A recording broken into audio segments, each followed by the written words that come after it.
તો નમસ્કાર ગુજરાત, આજના સમાચારની અંદર આપણે જાણીશું તો હવામાન પલટાશે ભયંકર આગાહી, તો સરકારી માણસો તમારા ઘરે આવશે, ખાસ જોઈ લેજો. લોકોના પૈસા લૂંટાતા સુપ્રીમ કોર્ટનો મોટો નિર્ણય, તો ખેડૂતો મોટી ખુશખબર, 2000 રૂપિયાના હપ્તાની તારીખ થઈ જાહેર. તો ભારત બંધ મોટું એલાન, હડતાળની જાહેરાત, ગરીબ ખેડૂતોના ખાતામાં 2 લાખ રૂપિયાના દેવા માફ. તો ખેતીમાં આવ્યું મોટું પરિવર્તન, થયો મોટો ફેરફાર. આટલું જ નહીં, ભ્રષ્ટાચારમાં ઘટાડો, અમેરિકા કરતાં પણ ભારત થયું આગળ. અને આજના સૌથી મોટા ખેડૂત સમાચાર બજાર ભાવ સાથે જાણીશું આજના આ વિડીયોની અંદર. તો મિત્રો, દરેક માહિતી, દરેક સમાચાર જાણીએ તે પહેલા જો તમે આ ચેનલ પર પહેલીવાર આવ્યા હોય તો ચેનલને સબસ્ક્રાઇબ કરી દેજો, અને આ વિડીયો પસંદ આવે તો વિડીયોને લાઇક કરી દેજો. અને હા, આજના તમામ ગુજરાત સમાચાર જાણવા માટે વિડીયોને છેલ્લે સુધી જોવાનું ભૂલતા નહીં. તો આજના પ્રથમ સમાચાર વિશે વાત કરીએ તો માવઠાની સૌથી મોટી આગાહી, ગુજરાતવાસીઓ થઈ જજો તૈયાર, કારણ કે દરિયાકાંઠાના વિસ્તારોમાંથી સવારથી વાતાવરણમાં અચાનક ફેરફાર નોંધાયો. ભેજનું પ્રમાણ વધ્યું અને મહત્તમ તાપમાનમાં થયો ઘટાડો. ત્યારે અરબી સમુદ્રની અંદર એક સાયક્લોનિક સર્ક્યુલેશન સક્રિય થતા ભારત ઉપર ભારે માવઠાનું જોર વધ્યું. તેની વચ્ચે ખતરનાક સમાચાર સામે આવી રહ્યા છે. ગુજરાત માટે 15 તારીખ સુધી વાતાવરણમાં આવશે મોટો પલટો. એક બાજુ શિયાળાની વિદાય, બીજી બાજુ ઉનાળાની શરૂઆત. તેની વચ્ચે કમોસમી માવઠાને કારણે ગુજરાતવાસીઓ 3 ઋતુનો અહેસાસ થશે એક સાથે. તો લોકોને ઝાકળ, વર્ષા અને ઠંડુ વાતાવરણ પણ સવારે જોવા મળી શકે. અને બપોરના સમયગાળા દરમિયાન ભારે ઉનાળાના તડકા માટે તૈયાર થઈ જજો. ત્યારે બદલાયેલા હવામાનના કારણે વાહન વ્યવહાર ઉપર પણ અસર પડી શકે સવારે ઝાકળને કારણે. અને રહી માવઠાની વાત, તો ગુજરાત સિવાયના અન્ય રાજ્યોમાં તો ખૂંખાર વરસાદના રાઉન્ડો પણ જોવા મળી શકે. અને ગુજરાતમાં પણ માવઠાની અસરોના ભાગરૂપે 10 થી 15 તારીખની વચ્ચે જે છે તે ઝાપટા જોવા મળી શકે. ત્યાર પછી તૈયાર રહેજો, સરકારના માણસો આવશે તમારા ઘરે. વસ્તી ગણતરીને લઈને સૌથી મોટા સમાચાર, સરકારી માણસો ઘરે આવીને શું પૂછશે ખાસ જાણી લેજો. જો સરખો જવાબ નહીં આપો તો 1000 રૂપિયાનો દંડ પણ તમારે ભરવો પડી શકે.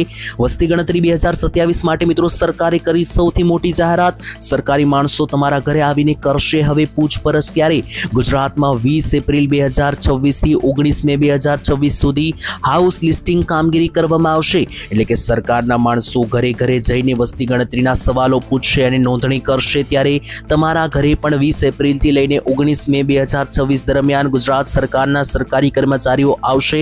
આ પહેલો અને પાયાનો તબક્કો છે. 2027ની વસ્તી ગણતરીને લઈને સૌથી મોટી કાર્યવાહી કરવામાં આવશે. ત્યારે 33 પ્રકારના જુદા જુદા સવાલો તમને પૂછવામાં આવી શકે. તેના જવાબ તમારે વ્યવસ્થિત આપવા પડશે. અને જો તમે સરખા જવાબ નહીં આપો તો અહેવાલો અનુસાર 1000 રૂપિયાનો દંડ પણ તમારે ભરવો પડી શકે. તો અમેરિકાએ ભારતની ભ્રષ્ટાચારમાં કાપી સાઈડ. જી હા મિત્રો, ભ્રષ્ટાચારમાં ભારતમાં નોંધાયો મોટો ઘટાડો. લોકો માટે ખુશખબરી ભર્યા સમાચાર સામે આવ્યા વિશ્વભરમાંથી. મિત્રો, ગ્લોબલ ટ્રાન્સપરન્સી અંતર્ગત 2025નો નવો અહેવાલ સામે આવ્યો. તે અનુસાર વૈશ્વિક દ્રષ્ટિએ ભારત કેટલામાં નંબરે છે ભ્રષ્ટાચારમાં, તેના પણ આંકડા બહાર પડ્યા.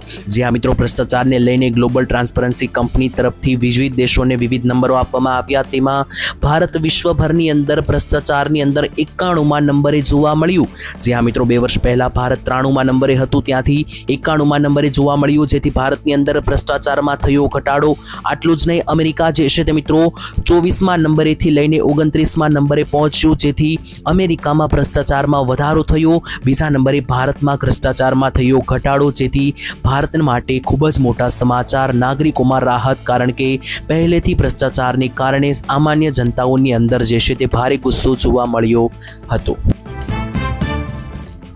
ત્યારબાદ ખેડૂતોના દેવા માફીને લઈને સૌથી મોટા સમાચાર. તો ખેડૂતો પાક ધિરાણ લોનને લઈને પણ આવ્યા સૌથી મોટા સમાચાર. જી હા, તેલંગાણાની અંદર 2023માં ખેડૂતોની 2 લાખ રૂપિયા સુધીના દેવા માફ કરવામાં આવ્યા હતા.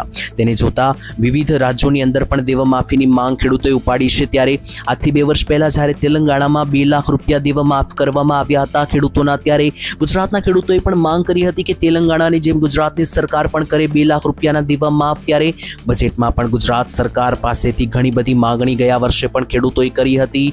આ વર્ષનું ભારતનું બજેટ પણ રજૂ થયું, છતાં પણ ખેડૂતોની આ માંગણી સ્વીકારવામાં આવી નથી.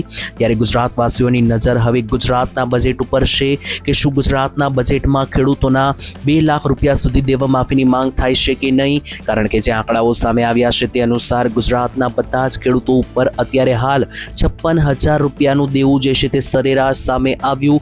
આટલું જ નહીં, જો ખેડૂતોના 90% સુધી ખેડૂતો બહાર આવી જાય દેવામાંથી, જો સરકાર 2 લાખ રૂપિયાની લોન માફ કરી આપે તો મિત્રો તમારું શું માનવું છે? સરકારે ખેડૂતોનું દેવું માફ કરવું જોઈએ કે નહીં? કોમેન્ટમાં લખી આપશો. ત્યારબાદ ગરીબ ખેડૂતોના પૈસા લૂંટાયા, સુપ્રીમ કોર્ટે આપ્યો મોટો નિર્ણય. તો સૌથી મોટા સમાચાર દરેક લોકો સાંભળી લેજો.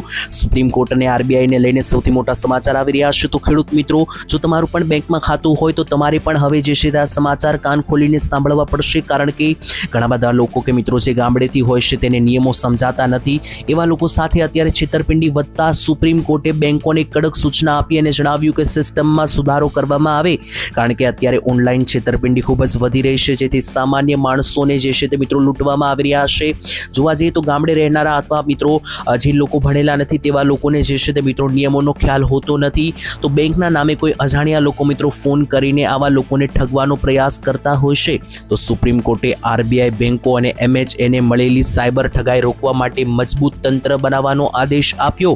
આટલું જ નહીં, આરબીઆઈને જારી કરતા બેંકોની જવાબદારી નક્કી કરવા માટે પણ નિર્દેશ આપ્યો અને બેદરકારી દાખવનાર બેંકો અધિકારીઓ સામે કડક કાર્યવાહી પણ કરવાની વાત કરી. તો જે ગરીબોના પૈસા લૂંટાઈ રહ્યા છે તેના ઉપર તાત્કાલિક પગલાં લેવા માટે સુપ્રીમ કોર્ટની મોટી ટકોર સામે આવી. ત્યારબાદ આંદોલનને લઈને સૌથી મોટા સમાચાર, આખું ભારત બંધ કરવાની મોટી હડતાળનું એલાન. તો ભારત અને અમેરિકા વચ્ચે થયેલા વ્યાપાર કરારોને લઈને તેના વિરોધમાં ખેડૂત સંગઠનોનો ભારે વિરોધ. તારીખ 12 ફેબ્રુઆરીએ દેશવ્યાપી હડતાળની કરવામાં આવી જાહેરાત. તેની વચ્ચે માત્ર મિત્રો ખેડૂતો નહીં પરંતુ અન્ય 30 કરોડ લોકો પણ, કર્મચારીઓ પણ જે છે તે હડતાળમાં જોડાય તેવા સૌથી મોટા સમાચાર. વિપક્ષો આ મુદ્દે સંસદમાં હંગામો કરશે તેવી પણ શક્યતા. તેની વચ્ચે મિત્રો ભારત અને અમેરિકા વચ્ચે જે વ્યાપાર કરાર થયા છે તેના વિરોધમાં ખેડૂત સંગઠનો 12 ફેબ્રુઆરી 2026ના રોજ દેશવ્યાપી મોટી હડતાળ કરશે તેવી જાહેરાત કરવામાં આવી. આનાથી 600 જેટલા જિલ્લાઓને પણ અસર પડવાના સૌથી મોટા સમાચાર સામે આવ્યા. એટલું જ નહીં, 30 કરોડ લોકો પણ અન્ય ખેડૂતો સિવાયના કર્મચારીઓમાં 12 તારીખે આંદોલન હડતાળમાં ઉતરે તેવા સમાચાર આવ્યા. તો ખેડૂતોને આ તારીખે મળી શકે 2000 રૂપિયાનો પીએમ કિસાન યોજનાનો હપ્તો. ઘણા બધા ખેડૂતો જે છે તે 2000 રૂપિયાના હપ્તાની રાહ જોઈને બેઠેલા છે. તેની વચ્ચે હવે સરકારે હોળી પહેલા ખેડૂતોને આપી મોટી ભેટ. હોળી પહેલા ખેડૂતોની નાણાકીય રાહત રૂપે 22મો હપ્તો 2000 રૂપિયાનો જે છે તે ખાતામાં જાહેર થાય તેવી શક્યતાઓ. 22માં 2000 રૂપિયાના હપ્તાને લઈને વહીવટી અને ટેકનિકલ તૈયારીઓ લગભગ પૂર્ણ થવા ઉપર આવી, ત્યારે માર્ચ મહિનાના પહેલા અઠવાડિયામાં અથવા ફેબ્રુઆરી મહિનાના અંત સુધી ખેડૂત ખાતેદારના ખાતામાં જમા થઈ શકે 2000નો હપ્તો. આ વર્ષ 2026નો પહેલો હપ્તો ખેડૂતોના ખાતામાં જમા થાય તે પહેલા ખેડૂતોને આશા છે કે 2000 રૂપિયાના હપ્તાની જગ્યાએ સરકાર તેમાં વધારો કરીને વધારે હપ્તા ખેડૂતોના ખાતામાં નાખી શકે. ત્યારે જે પણ ખેડૂતોને 2000 રૂપિયાના હપ્તાની રાહ છે તો ખેડૂત મિત્રો, તમારા ખાતામાં હપ્તો આ મહિનાના અંતમાં અથવા હોળી પહેલાના સમયગાળા દરમિયાન જાહેર થઈ શકે. જો કે હજુ સુધી સરકારે આ અંગે ઓફિશિયલી એનાઉન્સમેન્ટ કરી નથી. તો ગુજરાતની ખેતીમાં આજ દિન સુધીનું સૌથી મોટું પરિવર્તન.